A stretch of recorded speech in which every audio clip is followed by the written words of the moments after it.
भी सुन तो।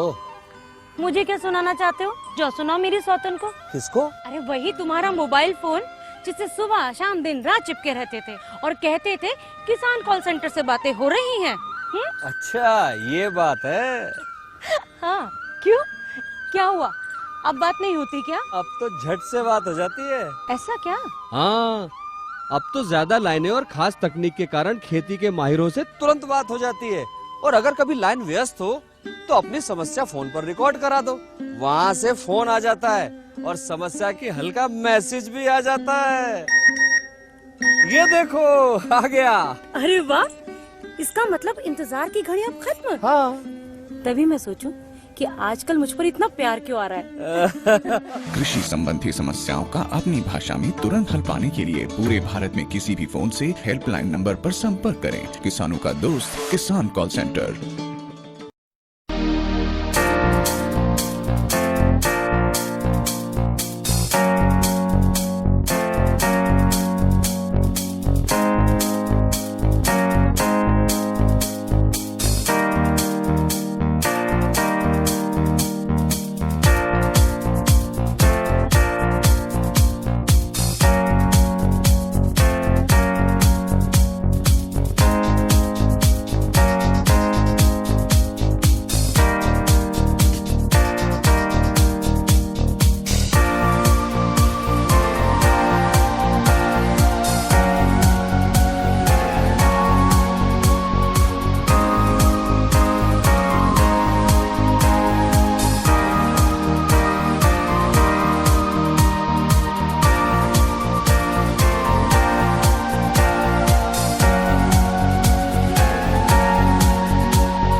खेतों में किसान दिन भर मेहनत करते हैं इस उम्मीद के साथ कि उनकी लहलहाती फसल से लोगों की जरूरतें पूरी होंगी और उन्हें 4 पैसों की बचत होगी। लेकिन प्राकृतिक आपदा जैसी चुनौतियां किसानों को परेशान करती हैं। इस समस्या का हल केंद्र सरकार ने किया और प्रधानमंत्री फसल बीमा योजना शुरू की, जिसका फायदा देश भर में किसान उठा रहे हैं। कटक के रहने वाले गोविंदा ने अपने 1 एकड़ खेत में बोई फसल का बीमा करवाया है। 360 रुपया खुद किया और दूसरा चाषी को भी बुलाया, ये बीमा करो, वो इसी को लाभ उठाओ। गोविंदा मानते हैं कि दूसरे किसानों को भी इसका लाभ उठाना चाहिए। सरकार ने अच्छा बीमा योजना ने बनाया, इसलिए लोगों को मदद करेगा। सरकार को ये कहना चाहेंगे, ये अच्छी योजना है, ये योजना लाभदायक है और सब किसान भाई को लिए ये अच्छी योजना है। सुना आपने, किसानों को अब इस बात की चिंता नहीं कि उनकी फसल अगर प्राकृतिक आपदा से बर्बाद होती है तो क्या होगा। दरअसल किसानों को बर्बाद हुई फसल के बदले मुआवजा मिलता है, जो किसानों की सबसे बड़ी समस्या का समाधान करता है।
नमस्कार, मैं आप सभी का इस लखन दास के पूर्व बहुत दूर है, लेकिन सभी फिर भी आप लोग ने बहुत ही हर्ष से यहाँ पर आए हैं। गर्मी बहुत है, लेकिन फिर भी आपके अंदर में उत्साह देख के बहुत अच्छा लगा हम लोग को। हम लोग यहाँ पर ज़्यादा वक्त नहीं है, क्योंकि यहाँ पर हम लोग बाद में वक्त पर बैठेंगे। आपको पता है कि लक्ष्मण दास जो यहाँ का किसान है, वो बहुत ही प्रगतिशील किसान है, प्रोग्रेसिव फार्मर है। और यहाँ पर हम लोग ने एक छोटा सा आपको टेक्नोलॉजिकल एक्सपोजिशन और डेमोन्स्ट्रेशन प्रोग्राम रखा है, जो डिफरेंट एग्रीकल्चर में एक्टिविटी है उसको लेकर रखा है हम लोग।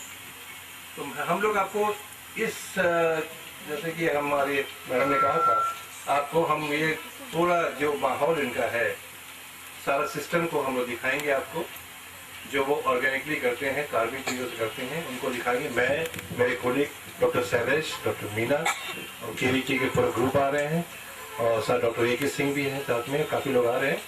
तो अब आके यहाँ पर इस गांव में मैं कोशिश कर रहा हूँ कि अध्यक्षा को लेके आने के लिए, तो अध्यक्षा जो महोदय हैं वो भी यहाँ पर आ रहे हैं। तो क्योंकि वो अध्यक्ष आने से बहुत ही अच्छा लगता है, तो वो वो भी यहाँ पर आ रहे हैं। तो मैं चाहूँगा कि आप वो आ रहे हैं और साथ साथ में हमारे GM नेबार्ड जो है श्री हेमंत जी, वो भी आ रहे हैं। तो उनके आने में एक्चुअल में थोड़ा वक्त लगेगा, इसलिए हम लोग ने प्रोग्राम ऐसा रखा है कि आपको हम यहाँ का जितना भी भविष्य में जो एक्टिविटी उसको दिखाएंगे।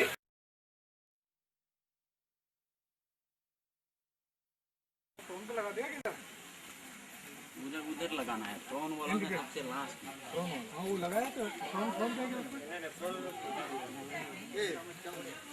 এই যে কুইন গেট মানে একটা মৌমাছির যে মনে করেন এই যে রানী দুইটা হয়ে গেলে পরে ওরা কিন্তু 75% বুঝছেন, মানে কমসে কম 100টার ভিতরে 75টা মৌমাছি উড়ে চলে যাবে রানীর সাথে।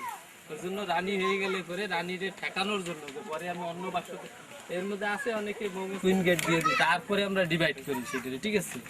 এটা হচ্ছে কুইন কেস, রানী মনে করেন ইন কেস বাইরে গেছে কোনো গাছে যেয়ে বসে গেছে, রানীটারে ধইরে এর ভিতরে ভরে দিয়ে আটকায় দেবো, রানী এর ভিতরে থাকবে, যাবে না। পরে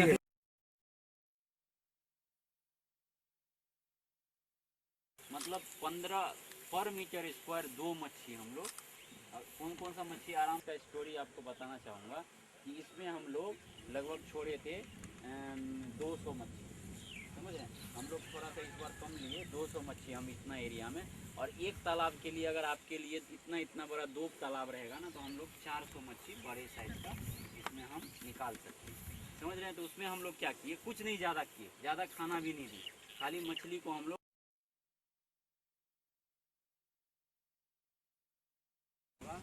एक साल में वो मछली वो क्यों बढ़ गया ज़्यादा। एक तो बड़ा था, उसका मरने का कोई चांस नहीं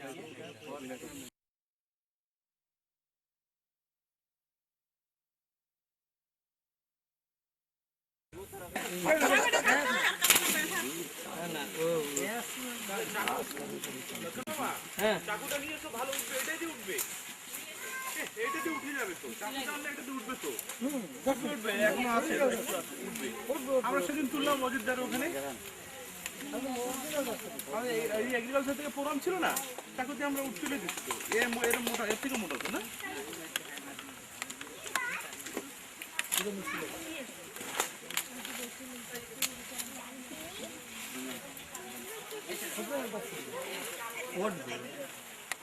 কিছু কিছু উঠবে, কিছু কিছু উঠবে না এই সময়।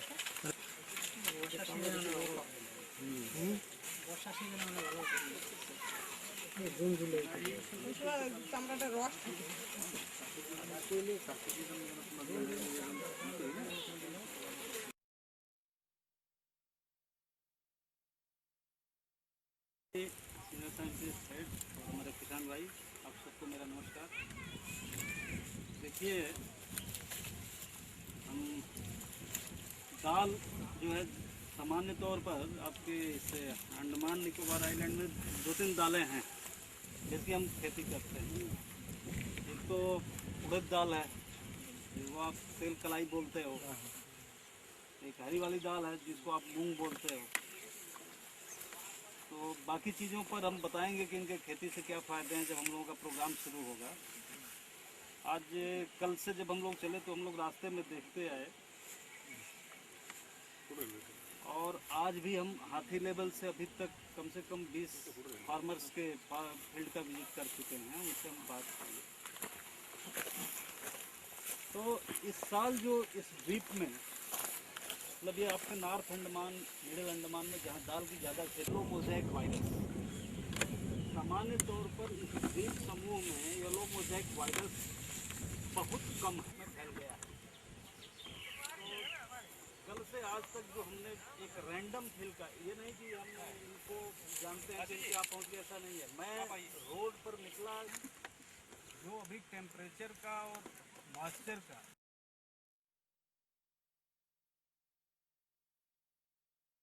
नीम के पास है थोड़ा सा, उसमें जो है आप प्यूरोडान जानते हैं, प्यूरोडान जानते हैं ना, 2-4 दाना जो है उसमें जो है आपको ज्यादा नहीं डालना है, 2-4 दाना आपको जो है 10 दिन पे 15 दिन पे डालिए।